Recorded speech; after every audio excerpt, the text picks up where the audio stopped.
Hello friends, आज के video में हम लोग पॉइजन डिस्ट्रीब्यूशंस के एग्जाम्पल का डिस्कशन करेंगे। Example: fit the Poisson distribution to the following and calculated theoretical frequency e to the power minus 0.5 is equal to 0.61. Here frequency means that 0 1 2 3 4, then corresponding frequency 122 60 15 2 and 1. Solution: तो सबसे पहले हम लोग क्या करते हैं, सम ऑफ द फ्रीक्वेंसी कैलकुलेट करते हैं। इसी को कहते हैं टोटल फ्रीक्वेंसी। इसको एन से हम लोग प्रेजेंट किए हैं, यानी सिग्मा एफ। सिग्मा एफ इसको हम लोग लिख सकते हैं here sigma F. Sigma F से भी प्रेजेंट करते हैं। Sigma F means total frequency N is equal to 122 plus 60 plus 50 plus 2 plus 1, यानी फ्रीक्वेंसी वाला डेटा का सम कर दिया गया। हम लोग ये भी जानते हैं, we know that mean is equal to sigma F X upon N. Sigma F X की वैल्यूज़ क्या है, 200 है। और सिग्मा एफ एक्स मतलब एक्स और एफ वाले डेटा को करस्पॉन्डिंग मल्टीप्लाई करके ऐड करते हैं। तो ये देखिए 0 into 122, 0 into 122 plus 60 into 1, 60 into 1 plus 15 into 2, 15 into 2, इसका मल्टीपल हो गया, plus 2 into 3, 2 into 3 plus 1 into 4, 1 into 4, इसका मल्टीप्लाई कर दिया गया है और ऐड कर दिया गया है, तो ये 100 आ जाता है। और डिनोमिनेटर क्या है, सम ऑफ द फ्रीक्वेंसी, ये 200 है, जो ये लाइन लिख दी गई है 200, तो 100 अपॉन 200 मीन्स 1/2 हो जाता है। This is equal to 0.5। We know that theoretical frequency of the R death. हम लोग ये भी जानते हैं पॉइजन डिस्ट्रीब्यूशंस में कि P X is equal to are means E to the power minus M power are upon factorial R. ये Poisson distribution होता है और इसमें कैपिटल एन से मल्टीप्लाई कर देते हैं, यानी सम ऑफ द फ्रीक्वेंसी से मल्टीप्लाई कर देते हैं, तो ये थ्योरेटिकल फ्रीक्वेंसी डिस्ट्रीब्यूशन हो जाता है।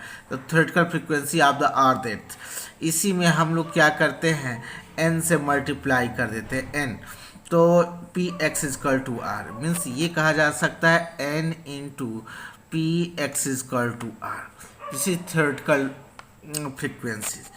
तो इसमें n e to the power minus n है और p x is equal to r की value e to the power minus M power are upon factorial r. और n की वैल्यू 200 हम लोग लिख दिया, और e to the power minus m की वैल्यू चूँकि 0.5 है, ऑलरेडी यहाँ दिया जा चुका है, e to the power minus 0.5 is equal to 0.61। और नहीं तो यदि यहाँ न दिया गया होता तो e to the power minus M means e to the power minus 5.5 is equal to, इसको इससे एक्सपेंशन करके हम लोग इसका कैलकुलेशन भी कर सकते हैं।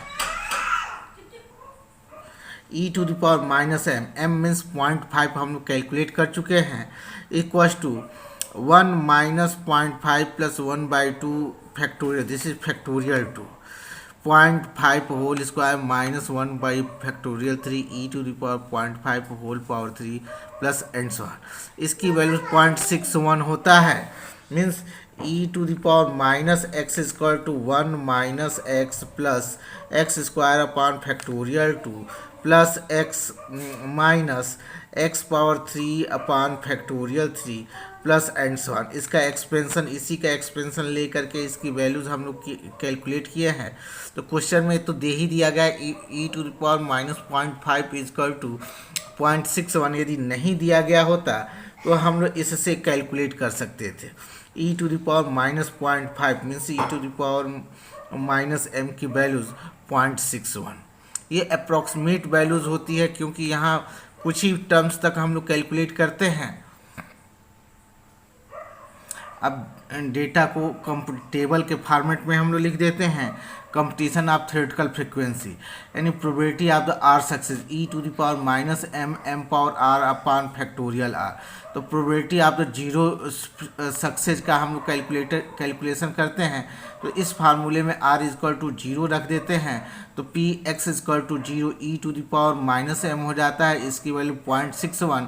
और इसी डेटा में यदि n से मल्टीप्लाई कर देते हैं तो ये थ्योरेटिकल फ्रीक्वेंसी हो जाता है, n मतलब 200 सम ऑफ द फ्रीक्वेंसी, तो 200.61 इजक्वल टू 122। अब इसी तरह r इजक्वल टू 1 लेते हैं, तो probability of the one success इस फार्मूले में r के प्लेस पे 1 रख देते हैं और फैक्टोरियल 1 इजक्वल टू 1 ही होता है, तो ये P X is equal to 1 means probability of the one success M E to the power minus M हो जाता है। मीन की वैल्यू 0.5 लिख देते हैं और इसमें e to the power minus m की वैल्यूज़ 0.61 रख देते हैं, तो इसकी वैल्यूज 0.305 आ जाती है। इसमें 200 का मल्टीप्लाई कर देंगे यानी n का, तो ये एक्सपेक्टेड फ्रीक्वेंसी का हो जाती है, इसी को कहते हैं थ्योरेटिकल फ्रीक्वेंसीज, मीन्स इसकी वैल्यू 61 हो जाती है। इसी तरह इस फार्मूले में r इजक्वल टू 2 हम लोग रखते हैं, तो प्रोबेबिलिटी ऑफ द 2 सक्सेस हो जाता है। अब m की वैल्यूज यहाँ रख देते हैं, m इजक्वल टू अभी हम लोगों ने कैलकुलेट करके दिखाया था कि m इजक्वल टू 0.5 है, तो m इजक्वल टू 0.5 रख देते हैं और कैलकुलेशन कर लेते हैं, इतना रिजल्ट आता है। इसमें 200 का मल्टीप्लाई कर देते हैं, तो ये एक्सपेक्टेड फ्रीक्वेंसी कहलाती है, तो एक्सपेक्टेड फ्रीक्वेंसी 15 हो जाती है।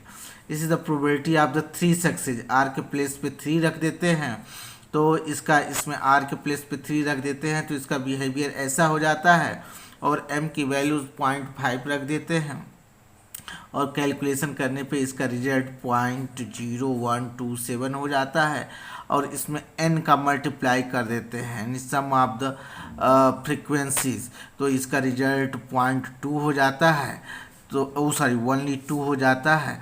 This is expected frequency of r is equal to 3 is 2। इसी तरह इसमें r इजक्वल टू 4 रख देते हैं, तो r 4 रखते हैं तो प्रोबेबिलिटी ऑफ द 4 सक्सेस हो जाता है, रिजल्ट 0.0416 हो जाता है और इसमें 200 से मल्टीप्लाई कर देते हैं, तो ये एक्सपेक्टेड फ्रीक्वेंसी हो जाती है। इसके वैल्यूज पॉइंट में बहुत लेस आती है, इसलिए इसको 0 कंसीडर कर लिया गया है। पॉइंट समथिंग मतलब पॉइंट में बहुत ही छोटी वैल्यूज है, तो इसको 0 कंसीडर कर लिया। इसका एक्सपेक्टेड फ्रीक्वेंसी का सम करते हैं तो इसका रिजल्ट 200 आ जाता है और ये probability of the are success का सम करते हैं तो इसका रिजल्ट आ जाता है 1.0055 यानी नियरली इक्वल्स टू 1। तो ये this is the feet of the Poisson distribution, यानी एक एक डेटा का फिटिंग किया गया है r इजक्वल टू 0 1 2 3 4। तो probability of the are success Poisson distribution में probability of the are success मिल गया है और करस्पॉन्डिंग एक्सपेक्टेड फ्रीक्वेंसीज हम लोग को स्टेप बाय स्टेप मिल गया है, तो इसी को कहते हैं feet of the Poisson distribution.